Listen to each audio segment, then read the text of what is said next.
Mesdames et messieurs, bonsoir. Il est 22 heures. Bienvenue dans ce nouveau journal. Voici les titres qui vous seront développés.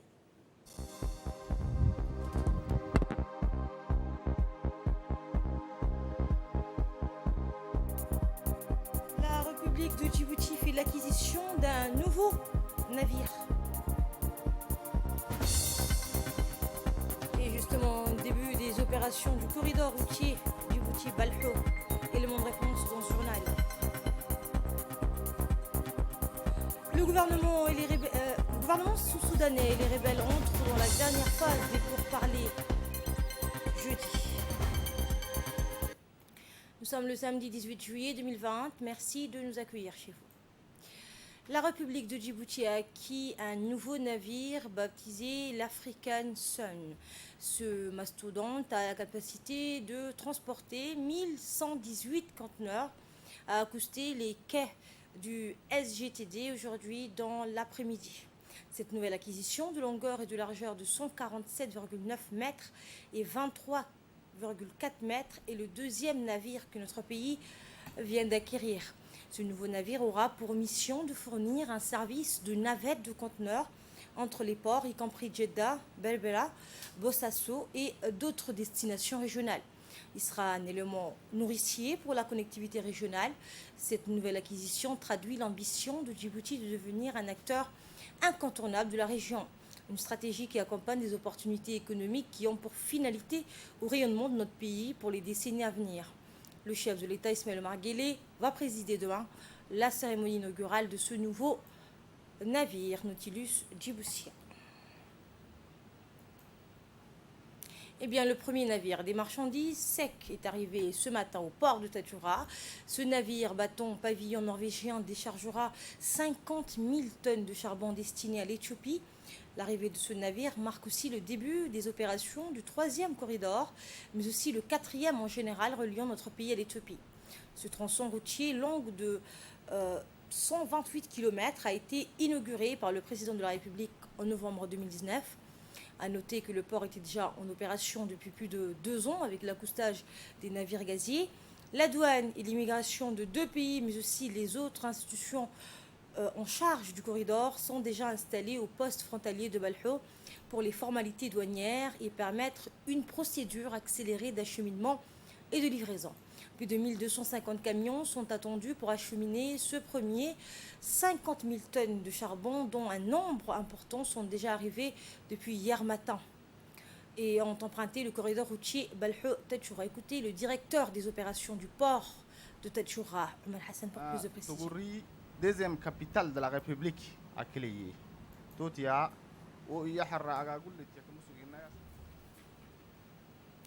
Cet événement est une étape importante dans l'intégration économique entre les 2 pays qui reste déjà un modèle. Ce nouveau corridor routier renforcera davantage ce lien et permettra à l'Éthiopie de disposer d'une autre possibilité pour son commerce maritime, mais aussi son économie en pleine expansion. Ce port servira aussi au-delà de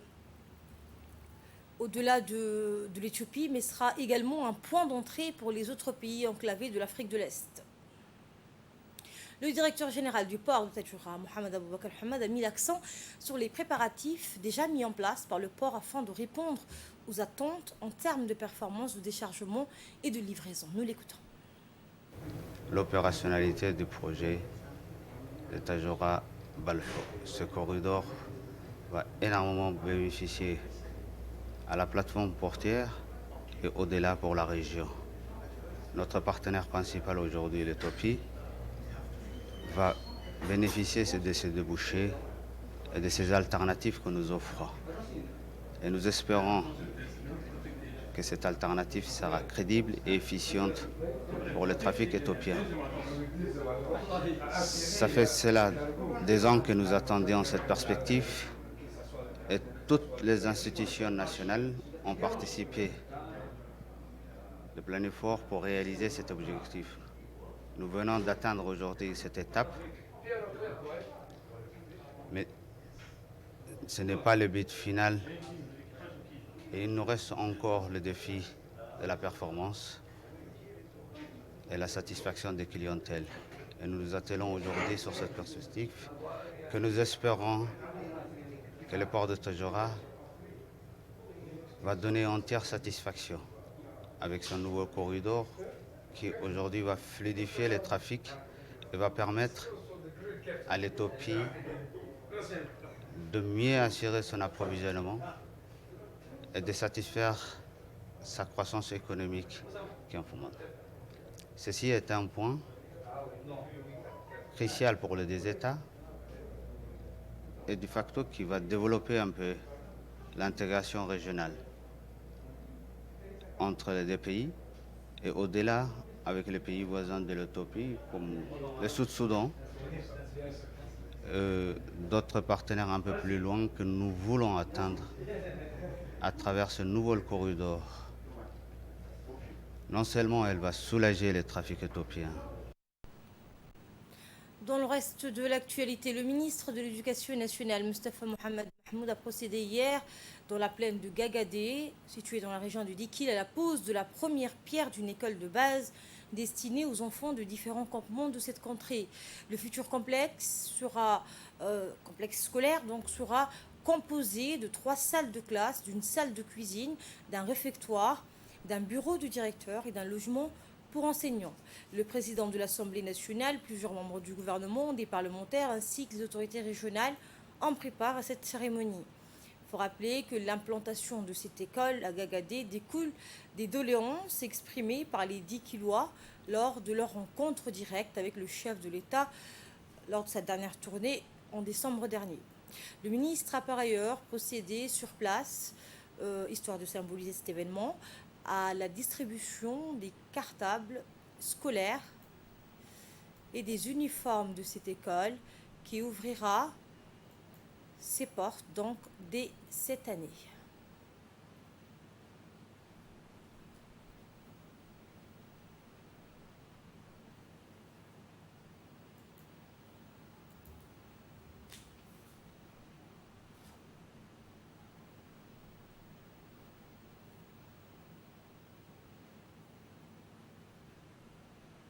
Et notre équipe sur place a recueilli quelques réactions, dont celle de M.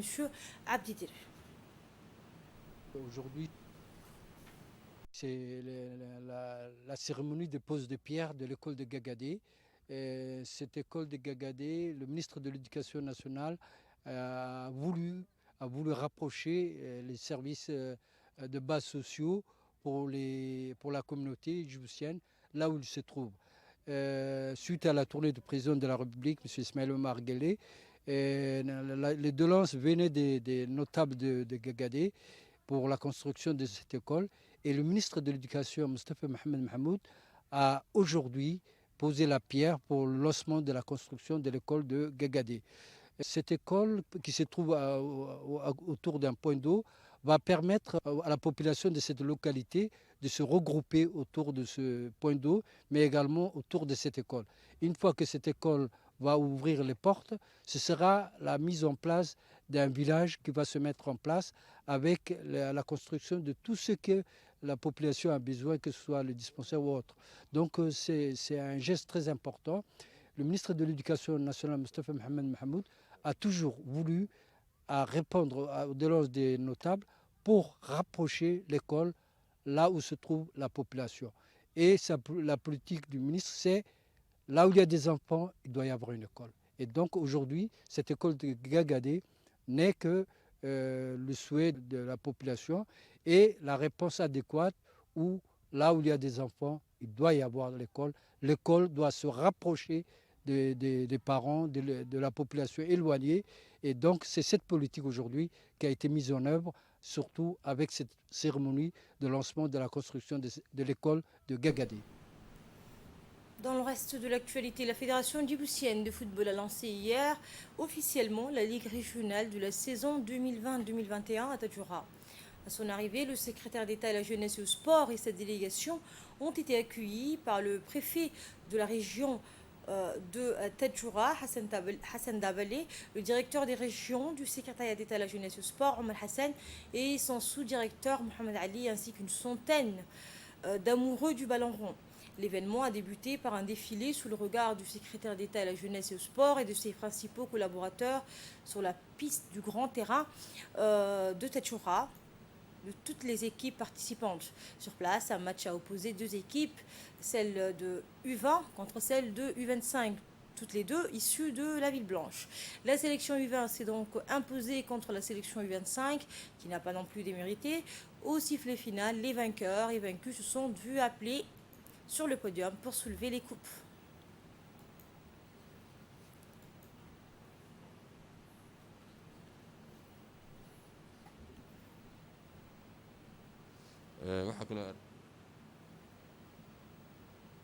Dans son intervention, le secrétaire d'État à la jeunesse et au sport, Hassan Mohamed Kamil, a longuement insisté sur le respect aux gestes barrières avant d'évoquer l'importance que revêt la Ligue régionale. Nous l'écoutons.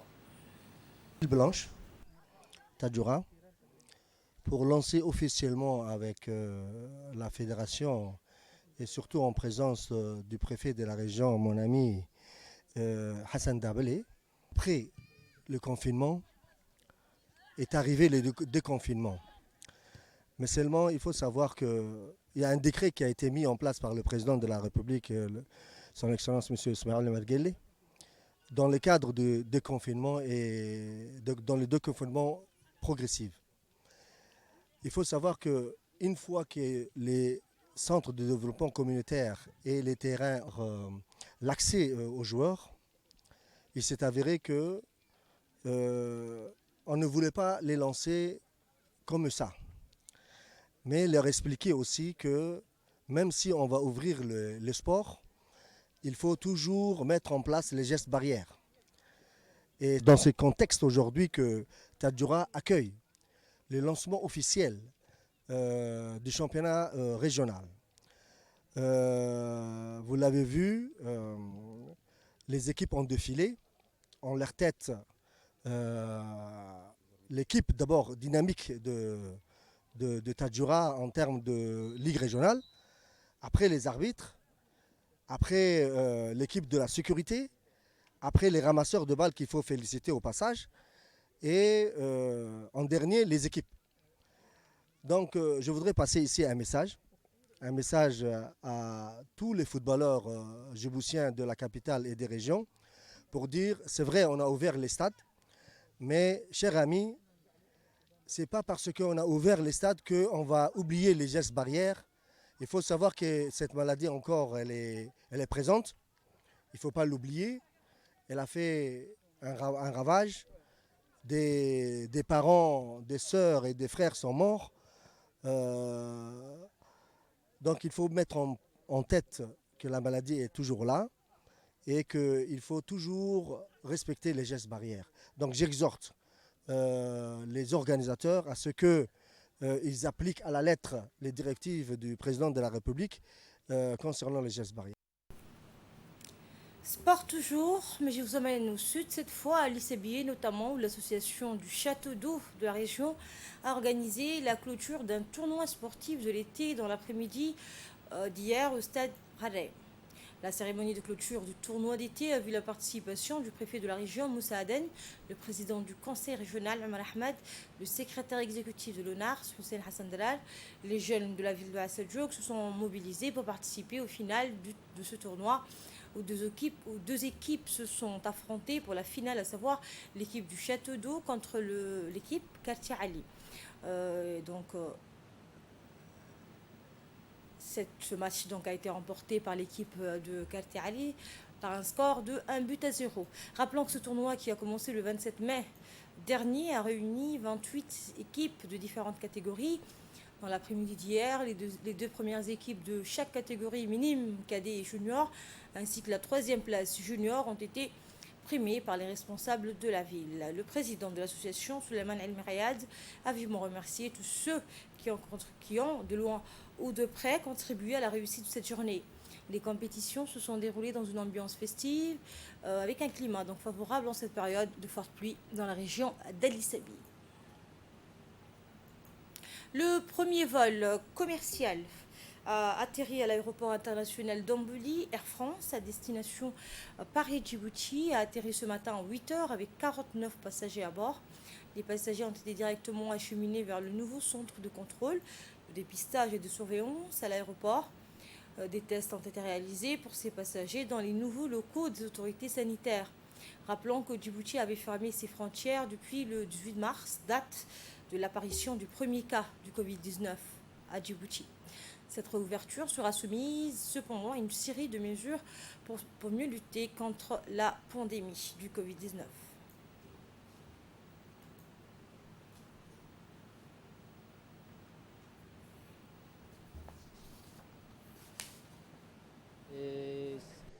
C'est vrai, on n'a pas eu de difficultés parce que tout était facilité, parce qu'il y avait des personnes qui nous ont guidés, qui nous ont aidés pour ne pas être contactés avec les autres.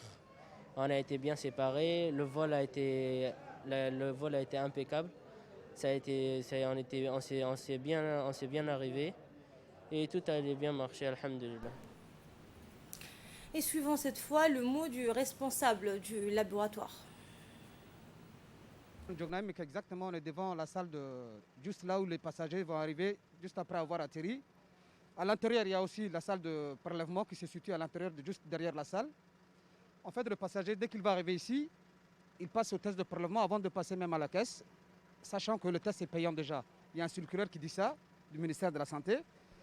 Une fois que le prélèvement est fait, il est acheminé.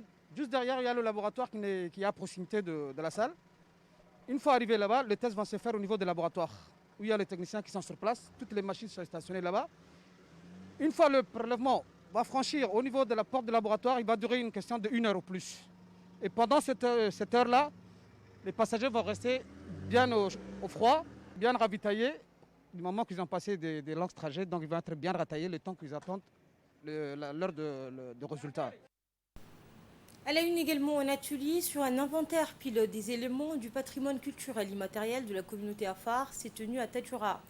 Cette réunion a regroupé plus d'une trentaine de personnes composées des chefs coutumiers, des jeunes, des femmes, des artisans, des poètes, des détenteurs de savoirs traditionnels, des représentants de la société civile ainsi que les acteurs du milieu culturel. Cet événement a porté sur les définitions et les buts de la Convention de 2003 ainsi que les différents aspects du patrimoine culturel immatériel afin de permettre aux participants de mieux s'imprégner de l'intérêt de leurs implications dans la réalisation de cet inventaire. À cette occasion, il a été mis en exergue les différentes composantes du patrimoine culturel immatériel en le sensibilisant, motivant et encourageant pour une plus grande prise en compte de leurs responsabilités respectives. S'en est suivi des multiples débats et interventions des participants à l'issue desquels il a été retenu 3 éléments par consentement total de la communauté. Il s'agit du Malabo, de Kasso et de Fidjima. Ces 3 éléments feront l'objet d'inventaire qui sera réalisé par les facilitateurs. Nous remercions pour ce programme le ministre de Biawarf et toute la communauté présente ici vont à partir d'aujourd'hui se lancer dans la recherche du patrimoine culturel qui sont en voie de disparition. Et comme Tadjoura, la ville blanche, le berceau de la culture, le berceau culturel Afar, les plus grandes parties de cette culture sont dans cette région que nous devons restituer et retravailler, rénover et laisser nos patrimoines pour les futures générations. Et écoutons cette fois les propos tenus par le préfet de la région de Tadjoura, M. Hassan Dabali. Dans cette belle cité qu'est la ville blanche, une grande ville ancienne, de par sa culture, de par ses traces de multiples patrimoines, qu'ils soient immatériels ou matériels. Donc spécifiquement, cette population, à savoir une population Afar, qui a une tradition, que j'exhorte les différentes parties, les intellectuels, de préserver cette culture. Bien sûr, aujourd'hui, de la transcrire, parce qu'aujourd'hui, on est à l'ère du numérique. Donc, pour les générations futures, il faut que ces savoirs soient transmis par les sages et il faut dans ce sens une coordination très importante de toutes les parties pour préserver cette culture si chère. Donc, de rassembler tout ce qu'on a, patrimoine immatériel, certains ont été cités ici. Depuis une année aussi, la ville blanche est en deuil. Donc il faut savoir ça, il faut les souligner et les rappeler. Donc je pense qu'aujourd'hui, malgré tout cela, vous êtes ici présents, sages, jeunes, femmes, pour montrer et mettre en valeur votre culture. Vraiment, persévérer dans ce sens et dans une bonne coordination. Surtout, les jeunes, les sages peuvent apporter ce qu'ils ont vécu, mais les jeunes aussi, aujourd'hui, ils innovent. Ils peuvent innover. Il faut que nous accentuions plus, nous travaillons plus pour préserver notre culture. Actualité régionale et internationale. À présent, le gouvernement du Soudan et une coalition de groupes rebelles sont entrés dans la dernière phase des pourparlers jeudi. Les médiateurs ont décrit les discussions comme l'élément le plus important d'une paix durable. Nous sommes tout à fait prêts à trouver un accord de paix définitif pour éviter de profiter des organes de sécurité pour des différends politiques, ethniques ou même idéologiques. Les pourparlers visent à rétablir la stabilité dans les régions déchirées par la guerre du Darfour, du Sud Kordofan et du Nil Bleu. L'espoir d'un accord de paix a commencé après l'éviction de l'ancien président Omar al-Bashir. Un gouvernement de transition dirigé par le Premier ministre Abdallah Hamdok s'emploie à mettre fin au conflit dans les régions instables du Soudan. À l'étranger toujours, le port du masque sera bientôt obligatoire en France dans les lieux publics clos. Le décret doit être promulgué la semaine prochaine dans un contexte épidémique toujours très sensible, même si les chiffres hospitaliers demeurent bas. 18 nouveaux décès et 119 admissions en 24 heures. Les autorités recensent par ailleurs sur l'ensemble du territoire français 184 foyers épidémiques, au moins important selon un dernier bilan en nette hausse.